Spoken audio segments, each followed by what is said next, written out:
బంగాళాఖాతంలో ఏర్పడ్డ వాయుగుండం ప్రభావంతో ఉత్తర కోస్తాలో అనేక చోట్ల, దక్షిణ కోస్తాలో కొన్ని చోట్ల మోస్తారు నుంచి భారీ వర్షాలు కురుస్తాయని భారత వాతావరణ కేంద్రం స్పష్టం చేసింది. పశ్చిమ వాయువ్య దిశగా కదులుతూ మరింత బలపడి తీవ్ర వాయుగుండంగా మారే అవకాశం ఉందని తెలిపింది. ప్రస్తుతం ఏపీలో నెలకొన్న వాతావరణ పరిస్థితిపై మరింత సమాచారం మా ప్రతినిధి కిరణ్ అందిస్తారు. బంగాళాఖాతంలో ఏర్పడినటువంటి తీవ్ర అల్పపీడనం వాయుగుండంగా మారిందని చెప్పి విశాఖపట్నం తుఫాను హెచ్చరికల కేంద్రం స్పష్టం చేసింది.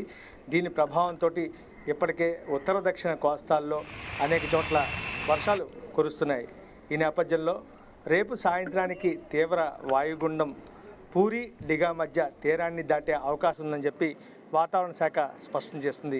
ఇక తీరం వెంబడి గంటకు 50 నుంచి 60 కిలోమీటర్ల వేగంతో బలమైన ఈదురుగాలు వీస్తాయని చెప్పి, ఒక్కోసారి 70 కిలోమీటర్ల వేగంతో కూడా బలమైన ఈదురుగాలు వీచే అవకాశం ఉందని చెప్పి వాతావరణ శాఖ స్పష్టం చేస్తుంది. సముద్రం అల్లకల్లోలంగా ఉండడంతో మత్స్యకారులు ఏ ఒక్కరు కూడా వేటకు వెళ్ళరాదని చెప్పి ఆదేశించింది.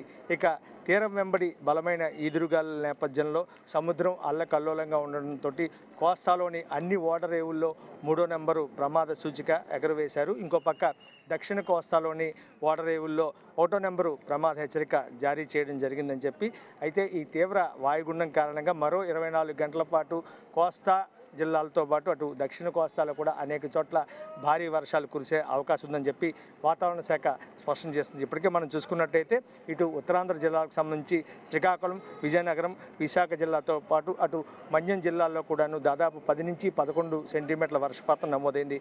ఇక ఉభయ గోదావరి జిల్లాల్లో దీని ఎఫెక్ట్ చాలా ఎక్కువగా ఉండే అవకాశం ఉందని చెప్పి, మరో 24 గంటల పాటు ఇదే పరిస్థితి కొనసాగుతుందని చెప్పి, రేపు సాయంత్రానికి వాయుగుండం తీరం దాటిన తర్వాత దాని ప్రభావం మరింత బలహీనపడే అవకాశం అయితే ఉంటుందని చెప్పి వాతావరణ శాఖ స్పష్టం చేస్తుంది. కెమెరామెన్ రాజ్తో కిరణ్ కుమార్, 99 టీవీ, వైజాగ్.